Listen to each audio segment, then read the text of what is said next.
Hello and welcome to Brewers Daily, part of the Fan Arch Podcast Network. This episode is brought to you by Kalshi. Use promo code FANARCHBASEBALL to get $10 when you trade 10. I'm Dave Gasper. Quite the game on Wednesday night for the Milwaukee Brewers. Garrett Mitchell was all over the place in this game. We'll talk about that. Aaron Ashby, again, comes through the victory. The Brewers get the victory, and a finale coming up here for the Brewers and Reds that you're not going to want to miss. But the story of the night from Wednesday night is clearly far and away Garrett Mitchell. 4 for 4 at the plate, a home run shy of the cycle, and really maybe a foot shy of the cycle. He had a double to dead center that hit high off the top of the wall, just missed a homer, and he ends up getting a triple in his last at bat. He almost had the cycle, but ends up having to settle for a single, two doubles, and a triple in this one.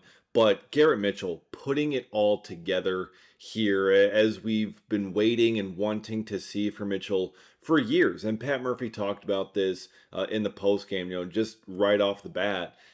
Just for 4 years, this guy has missed so much time due to injury. He has not been able to get into a rhythm, get anything going at all.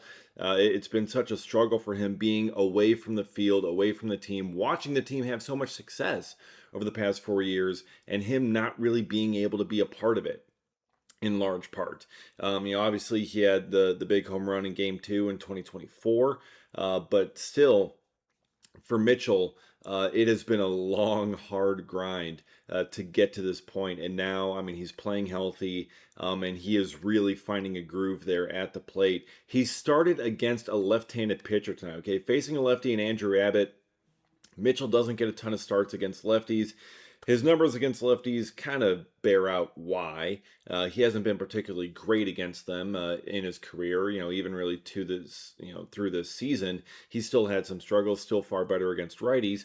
But all of his hits tonight came against lefties.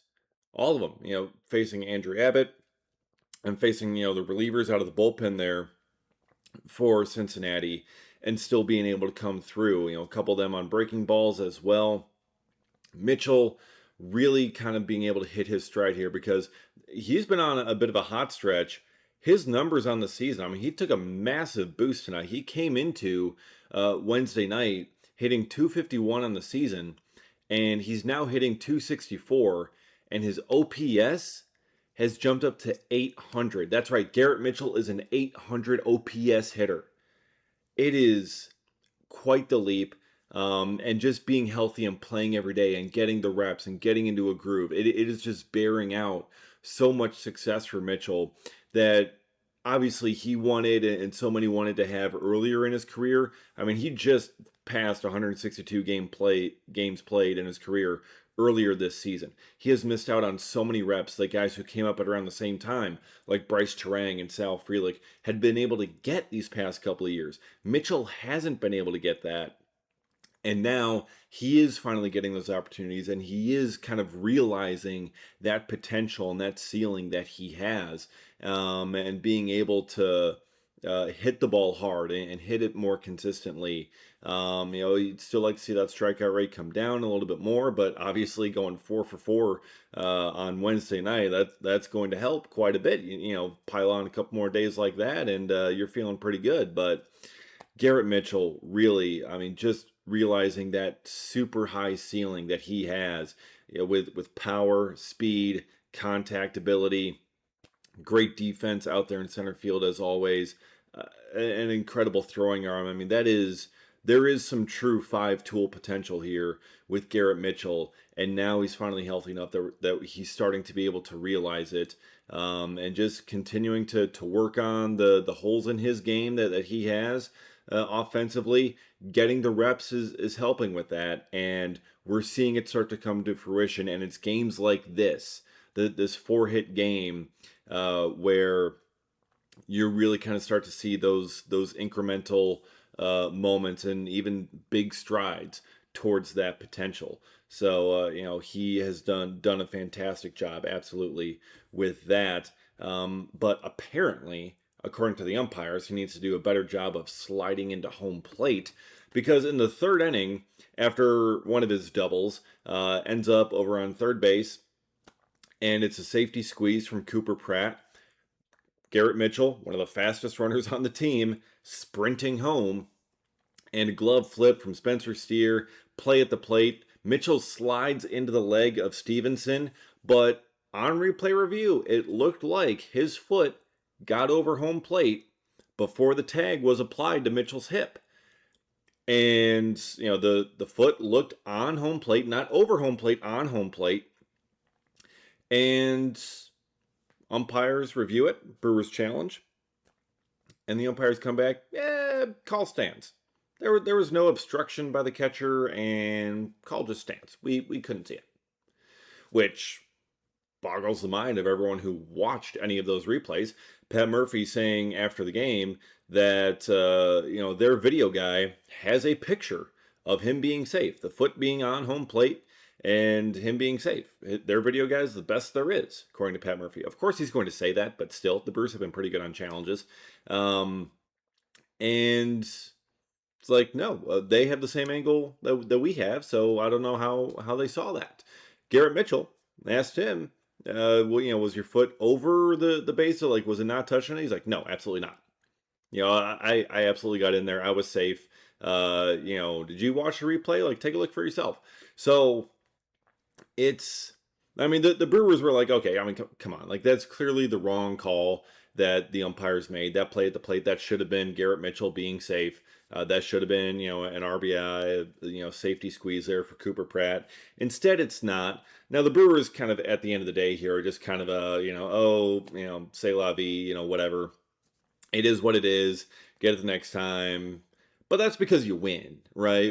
When you win at the end of the game and that run doesn't really matter as much, then it's all fine. If the Brewers lose by 1 or something like that, then that's gonna stick in their craw a little bit more. But they're just kind of like, yeah, whatever. Garrett Mitchell, you couldn't wipe the smile off of Garrett Mitchell's face. Really, can you blame him? He just had a career night, career high 4 hits. So even with being thrown out the plate, even though he knows he was safe, very clearly so, it's like, okay, you know what, whatever. And then later in the game, in the 7th, Mitchell scores on a wild pitch, and the ball pops out of the glove of the pitcher. And Mitchell, ruled safe, obviously, and he kind of does the Dikembe Mutombo finger wag, just kind of saying, nope, not getting me this time. That was another cool moment as well there. But really, great night for Mitchell, even though the umpires did completely whiff on that play at the plate. But your odds of whiffing are a little bit lower when you're there on Kalshi, because on Kalshi you can trade every single game. And we got the Brewers and Reds coming up for one more game in this one. And what do you know? The odds are bearing out once again that the Brewers have a pretty good chance to win here on Kalshi. Currently sitting at 65%. The odds here for the Brewers victory. The Brewers are 6-0 against the Reds this season, pushing to go 7-0. And you do feel pretty good about their chances. And you know why? Because Jacob Misiorowski's on the bump here for the finale.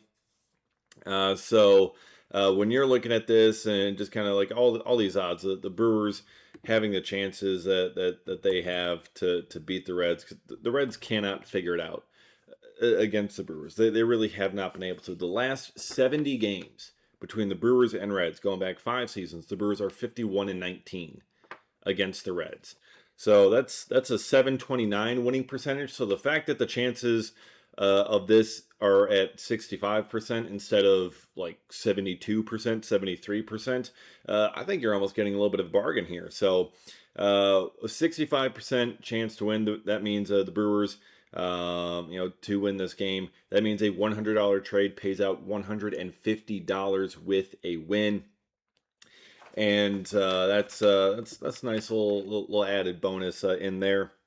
On Kalshi, you're trading against peers in a live market, meaning there's no house, and as the probability changes, you can buy in and out of your position. For a limited time, download the Kalshi app and use promo code FANARCHBASEBALL to get $10 when you trade 10, KALSHI, Kalshi, trade on anything. All right, you know you could probably also trade on Aaron Ashby getting another win, because yes, that's right, it happened again, and Aaron Ashby vultures a win here in this game. He improves to 12-1 on the season. He's on pace for like 23, 24 wins on the season right now. It is absolutely incredible for him to be doing this as a reliever and putting himself maybe in the thick of the Cy Young race. Who knows? But Aaron Ashby, obviously, such a versatile arm, pitching in so many leverage opportunities, and coming into a tie game here. Shane Drowan exits after 5 2/3. It's a tie game because of that play at the plate. Otherwise, Shane Drowan would have had the lead, and Shane Drowan would have gotten the win in this game if Mitchell was ruled safe on that play in the third. But instead, it remained tied. It was tied when Aaron Ashby came into the game. Aaron Ashby goes an inning in the third. The Brewers take the lead in the seventh inning on a Garrett Mitchell RBI triple. And then, yeah, Aaron Ashby's pitcher of record. Aaron Ashby, he starts the eighth inning, does not get Elly De La Cruz out. The Brewers go to Abner Uribe, who was feeling under the weather. He was feeling ill, maybe a little bit dehydrated, had to kind of come into the clubhouse for a bit, get some fluids, and then head back out there. But Uribe then kind of finishes off in the eighth, and then Trevor McGill comes out for the ninth, locks it down, and secures the win for Aaron Ashby once again. And he's up to 12 on the season, taking another, because why not? The Brewers have 53 wins on the season. Aaron Ashby has been credited with 12 of them. I mean, that's just kind of a stupid, insane amount of the wins here for him to get coming in as a reliever for this. But that's Aaron Ashby. And he's taking all the wins, and he is not apologizing for them, nor should he.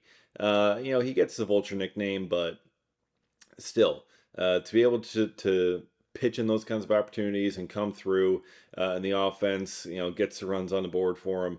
It is a sight to behold every single time. So that's a great one for Ashby. Could he get number 13 on Thursday here? Maybe, but it's going to be tough because you have a starting pitcher who's going to put himself in prime position for that.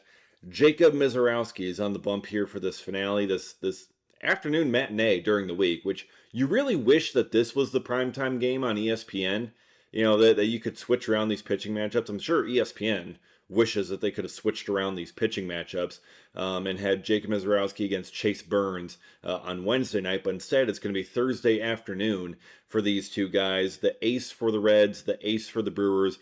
Burns, a young phenom for them as well, who throws hard, and Miz, obviously, young phenom, throws hard.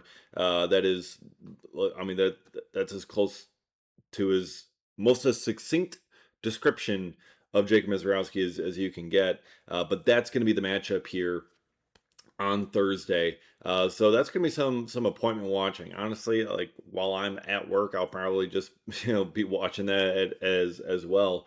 But truly a phenomenal matchup here.